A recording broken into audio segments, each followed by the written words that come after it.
Assalamualaikum dan selamat sejahtera guys. So hari ni kita bertemu lagi dalam Awak Kaki Channel. Hari ni aku nak bercerita pasal bukan bercerita lah. Hari ni aku nak review berkenaan satu smartwatch yang datang daripada China yang baru rilis pada awal bulan 6, iaitu Xiaomi Mi Band 7. Okey, pada yang tak tahu, Xiaomi Mi Band 7 ni dia ada dua model, iaitu Chinese version dengan global version. Global version dah tentulah bahasa English, and Chinese version first default datang dalam bahasa Cina. Tapi kau jangan risau, kalau kau terbeli Chinese version sekalipun, bila dia dah start je synchronize dengan apps yang korang pakai dalam phone korang, dia punya language dalam smart band tu akan terus tukar dalam bahasa Inggeris. Lagi satu, dia pun ada dua jenis model, iaitu NFC and non-NFC. Okay, yang macam aku punya ni non-NFC. NFC tu kalau kau nak tahu adalah sejenis features yang korang boleh buat transaction menggunakan Mi Band Watch tu saja. Okay, so tak nak buang masa, jom kita start review kita. Let's roll. Kita mulakan review kita ni dengan benda yang paling obvious lah, iaitu dia punya luaran. Daripada luaran, kita tengok sekali pandang, kita tak nampak banyak beza antara Xiaomi Mi Band 7 ni dengan predecessor dia sebelumnya lah, Mi Band 6, 5, 4 semua. Tapi kalau kau perhati betul-betul, sebenarnya dia ada sedikit besar berbanding Mi Band 6. Untuk strap dia pula, dia masih lagi pakai getah silikon sebagai main strap dia. Okey, sebenarnya memang tak ada banyak sangat benda lah nak cerita pasal luaran dia ni. Jom kita tengok dekat display dia pula. Dia didatangkan dengan 1.62 AMOLED display. AMOLED display dia ni pula ada 326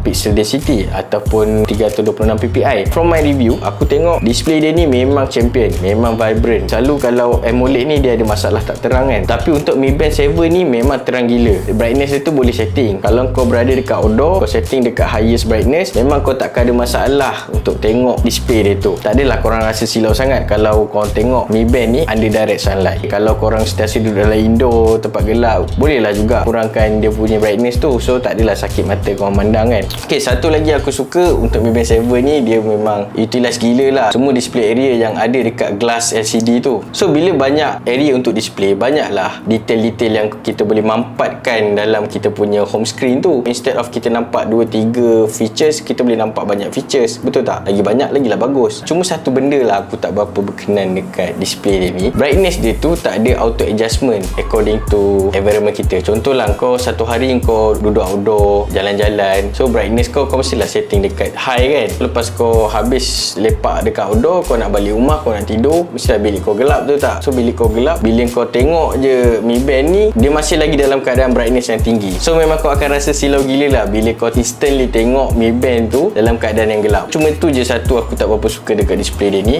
Betul lah tu, orang faham lah kan, smartwatch budget kan, mungkin ada beberapa benda yang tak patut ada. Tapi pada aku, pada tahun 2022 ni, benda tu adalah basic features. Kalau Xiaomi nak orang pakai Mi Band ni ke mana-mana, pada apa-apa waktu sekalipun, dia kena masukkan features tu. Okey, yang ketiga aku nak cerita adalah berkenaan ergonomik memakai Mi Band 7 ni. Design band ni ada membuatkan sedikit rasa tidak selesa dekat tangan aku lah. Ada dua benda yang membuatkan aku rasa tak selesa dengan Mi Band 7 ni. Okey, yang first kali adalah stress pada tangan aku. Stress ni datang sebab kepala jam ni yang pada aku agak besar. Nak besar tak apa, tapi kalau boleh, buatlah design dia tu ada curve sikit. Kalau dia straight je macam ni, stress tu akan terkumpul dekat bahagian tengah ni tau, bawah sensor ni. Bila stress tu ada dekat satu tempat je, lama kelamaan memang tangan aku akan rasa sedikit sakit, especially dekat bawah sensor tu. Kalau dulu Mi Band 4 dia kecil je, tak ada rasa apa-apa, so aku boleh pakai malam. Untuk Mi Band 7 ni, aku memang tak boleh nak pakai waktu tidur. Jaranglah aku pakai waktu tidur, sebab aku rasa tak selesa. Dia macam menekan dekat bahagian tengah tau. Sebab most of touching part adalah dekat bahagian tengah tu je. Kalau dia buat curve, bila banyak tempat yang bersentuh dengan tangan aku, tak adalah stress tu tertumpu dekat bahagian tengah je. Stress tu akan disperse nicely lah dekat wrist aku. Nombor 2 pula yang aku tak berapa selesa dengan Mi Band 7 ni adalah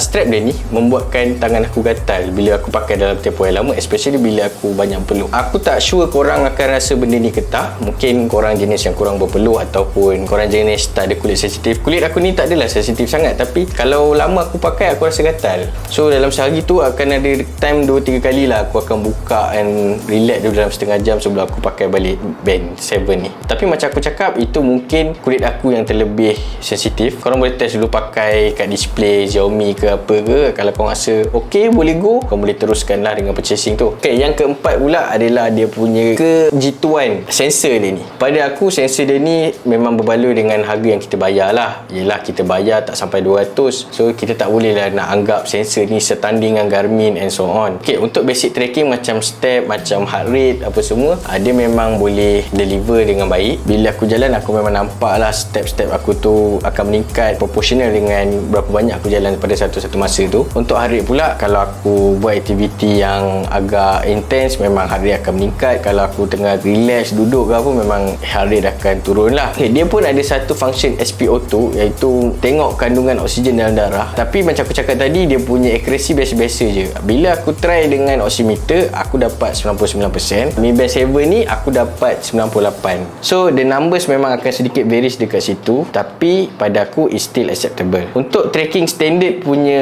sport activities macam running, walking, cycling, memang dia ada data yang detail. Tapi korang kena tahu satu benda, dia tak ada built-in GPS dalam ni. So kalau korang nak tengok korang punya trail atau track yang korang lari tu, korang boleh connect dengan handphone untuk jadikan handphone tu sebagai GPS korang. Okay, main sport tracking memang awesome. Ada banyak detail yang dia bagi kau dekat situ. Contoh macam running, ada kalori, ada berapa jarak kau lari, ada pace, ada heartbeat, banyak lagi lah. Tapi kau kena tahu, bukan semua sukan-sukan dia track very detail macam tu. Contohnya sukan badminton, dia takkan track berapa kali kau stroke shuttlecock tu. Dia cuma akan track berapa kalori yang kau bakar sewaktu kau main badminton tu and heart rate kau saja. Kita masuk dekat sleep tracking pula. Contoh kan, macam malam aku kerap terjaga tau. Sejam sekali macam tu aku akan kerap terjaga lah. One of the main reason adalah sebab kesihatan aku lah kan. Tapi Mi Band 7 ni tak record pun yang aku sebenarnya wake up dekat certain period tu. Dia anggap waktu aku bangun tu adalah dalam kategori light sleep je. So it's not very good lah. Sebab bila aku terjaga, bukannya aku keep on baring, aku akan pergi ke toilet.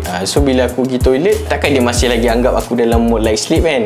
Tak betul lah macam tu. Then kita pergi pula dekat bahagian bateri dia. Okay, Xiaomi cerita Mi Band 7 ni boleh tahan 14 hari dengan penggunaan biasa. Tapi pada aku, dia takkan tahan 14 hari lah kalau kau pakai penggunaan biasa. Mungkin penggunaan biasa tu adalah penggunaan yang very minimum, baru kau boleh dapat 14 hari. Dan mungkin apa yang Xiaomi claim tu adalah untuk upsell dia punya Mi Band 7 ni. Aku cerita sedikit setting aku yang mana satu hari dia tetap akan makan 20% bateri aku. Aku step brightness aku dekat suku. Display pula aku tak buat 24 hours, aku buat wrist wake up je. Bila malam aku off terus wrist wake up tu, tunggu aku touch baru dia akan display. Untuk heart rate aku setting setengah jam sekali, dia akan bagi satu reading. Dengan penggunaan harian aku yang pada aku sangat low tu, dia tetap makan 20% bateri aku setiap hari. Itu tak termasuk tracking mode sukan. Kalau aku pakai tracking mode sukan, kau boleh expect lah satu hari tu dekat 30% ke 40% lah. So memang bateri ni pada aku tak tahan sangat lama lah. So dalam 4 hari macam tu aku akan charge balik. Aku tak suka tinggalkan dia bawah 20%. Bateri lithium ion ni kita tak boleh tinggalkan dia low sangat.